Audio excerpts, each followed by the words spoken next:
evolusi kreatif, creative evolution. Jadi Bergson ini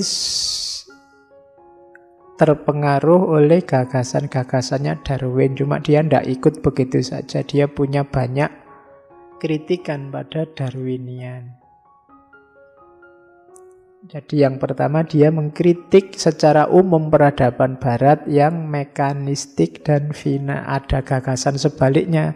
Biasanya di timur itu finalistik. Jadi mekanisme dan finalisme dia kritik. Mekanisme itu hidup yang kayak mesin atau gagasan-gagasan yang membaca alam ini kayak mesin. Kalau kayak mesin kan selalu begitu. Termasuk evolusinya Darwin. Evolusinya Darwin itu kan nanti dari ini terus survive jadi ini, terus survive lagi jadi ini. Itu kan kayak mesin, mekanistik. Apa ya mesti begitu? Ya memang makhluk hidup itu evolutif, tapi tidak seeksak itu. Tidak serapi itu perkembangannya. Jadi perkembangannya itu kompleks. Jadi manusia itu berkembang secara kompleks. Jadi dia mengkritik Darwin. Darwin itu kan meramalkan bahwa makhluk itu berkembang, yang kuat bertahan, yang tidak kuat tersingkir, kan begitu. Dari situ terus berevolusi. Nah, kalau versinya Bergson tidak sesederhana itu. Evolusi itu kompleks. Evolusi itu bisa A, bisa B, bisa C, bisa D. Misalnya kan yang sering diilustrasikan itu kan jerapah karena makanannya tinggi-tinggi, terus akhirnya lehernya jadi tinggi kan itu. Jadi anaknya tinggi. Loh itu sebenarnya ya kalau untuk kasus jerapah ya begitu. Tapi nanti kalau untuk manusia tidak bisa begitu. Kan bisa misalnya karena makanannya sudah tinggi, akhirnya jerapahnya ganti menu, tidak mau lagi makanan yang itu. Misalnya kan bisa.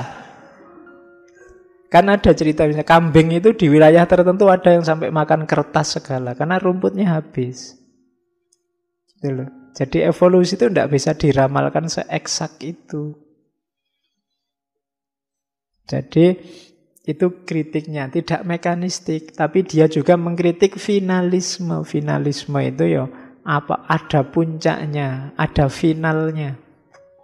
Manusia itu bla bla bla bla, puncaknya semacam ini. Itu dia juga tidak setuju.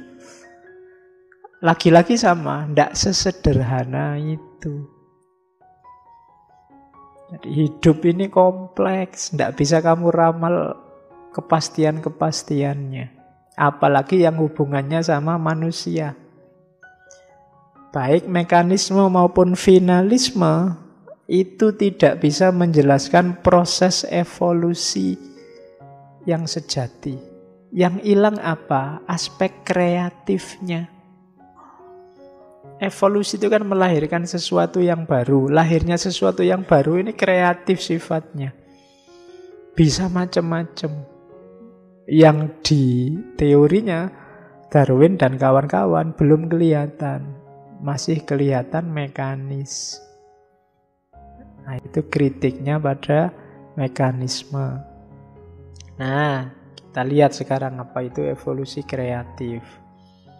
Jadi, evolusi ya, manusia juga berkembang, berubah. Cuma evolusi itu perkembangan yang kreatif, meliputi segala hal, ya kesadarannya, ya kehidupannya, ya kenyataannya, kemudian sangat kompleks. Jadi tidak sesederhana yang digambarkan oleh Darwin. Jadi misalnya manusia itu kompleks. Kalau di situ dijelaskan panca indera misalnya. Dulu panca indera manusia itu kan kita melihatnya mata untuk melihat, telinga untuk mendengar. Tapi kalau dalam pandangannya Bergson, semua hal itu awalnya untuk survive. Jadi makhluk hidup, fungsi indera pada makhluk hidup itu bukan untuk memberikan gambaran. tentang lingkungan, bukan untuk memahami lingkungan, enggak. Pemahaman itu nanti. Yang pertama-tama apa? Untuk bertahan hidup. Jadi apapun yang kita miliki itu sebenarnya untuk bertahan hidup. Jadi tidak untuk, oh kalau mata ini hanya untuk mendengar, enggak. Hanya mata untuk melihat atau telinga untuk mendengar, enggak. Kurang lengkap. Mata itu untuk melihat sekiranya bisa membuat kita survive. Telinga akan mendengar sekiranya yang membuat kita nyaman, membuat kita survive. Makanya yang kita dengar, yang kita lihat kan sesuai kebutuhan survival kita. Itu kalau secara psikis, pada akhirnya yang ingin kamu pahami, yang ingin kamu lihat, yang ingin kamu pelajari itu sesuai keinginanmu, sesuai kebutuhanmu. Sehingga nanti orang jadi kompleks, isi kepalanya macam-macam, sesuai persepsi dia untuk survive. Dan ini berpengaruh dalam kehidupan. Tak ilustrasikan ya, zaman saya mahasiswa dulu ada koran yang menggambarkan manusia nanti sekian ratus tahun yang akan datang. Yang pertama sosoknya kurus karena kurang matahari, karena diperkirakan bumi ini semakin lama semakin mendingin. Akhirnya manusia masa depan itu kulitnya pucat, kurus. Terus bibirnya panjang, jadi tidak lebar lagi. Konstruksi mulut lebar itu kan sesuai makanan kita sehari-hari. Nah, besok lama-lama orang itu kan apa-apa sekarang pakai pil, pakai suplemen. Ya kan, tidak makan, tidak apa-apa, diganti suplemen. Apa-apa diekstrak, dikecilin. Lama-lama butuhnya kan kamu gini terus, minum pil terus. Wajib mulutnya maju terus. Jadi sekian ratus tahun yang akan datang, mulutmu nggak butuh lebar-lebar. Jadi cukup kecil aja ya.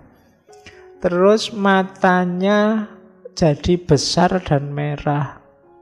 Kenapa? Polusi. Udara semakin tidak ramah. Jadi sekian ratus tahun mata-mata kita ini, apalagi sekarang ada HP.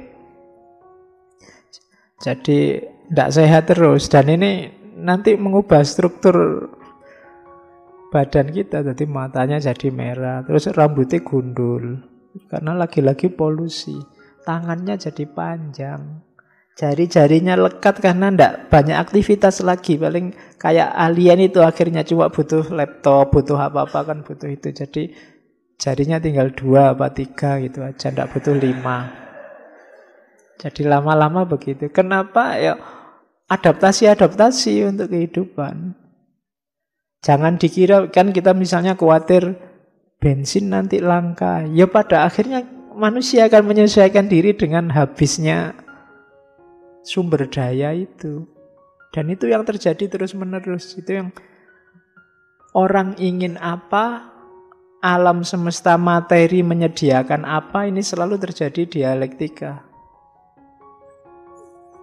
Dari situlah nanti muncul evolusi kreatif. Jadi perkembangan yang tidak tunggal tapi kompleks. Jadi yang dari manusia yang mulutnya lebar jadi mulutnya sempit, maju. Nanti matanya jadi merah, rambutnya jadi habis, dadanya jadi besar. Saya masih ingat dadanya besar karena tiap hari menghirup polusi tadi.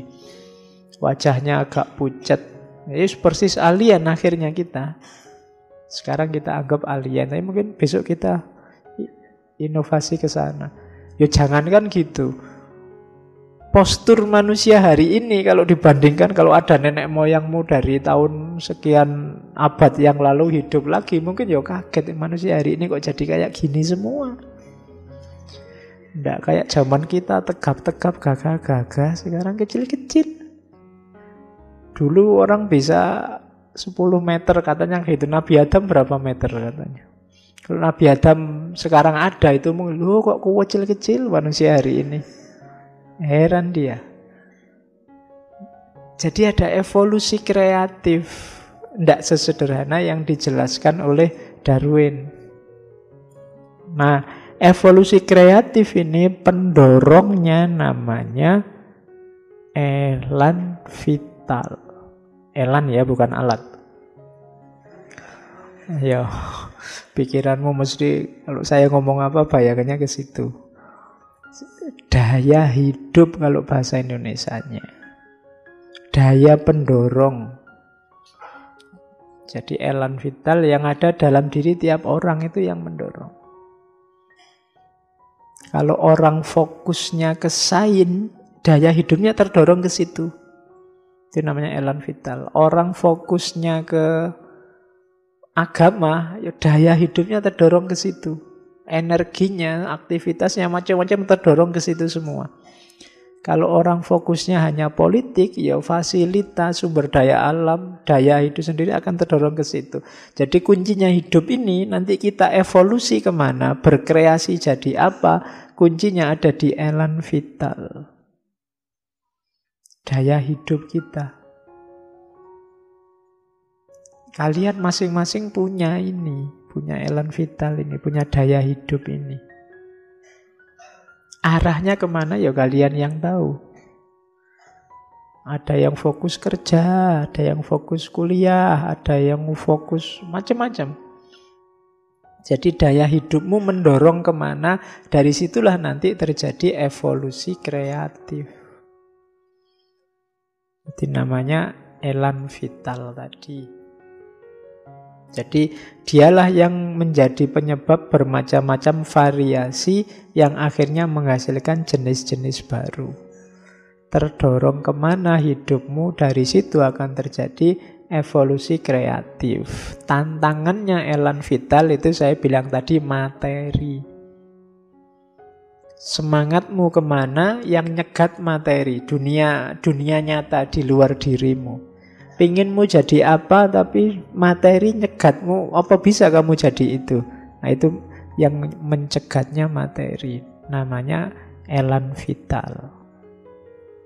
Jadi kita ini manusia ini dinamis, evolutif, kita berubah. Cuma perubahan itu sifatnya kreatif, bisa jadi apa saja, tergantung elan vitalnya. Tergantung daya hidup kita, arahnya kemana.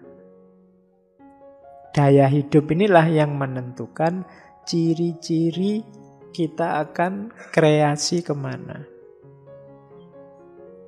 Jadi ternyata hidup kita itu kompleks. Jadi tidak sederhana, makanya jangan tertipu hanya oleh satu fokus. Fokuskan ke yang positif-positif daya hidupmu. Karena akan membawamu ke ranah yang positif.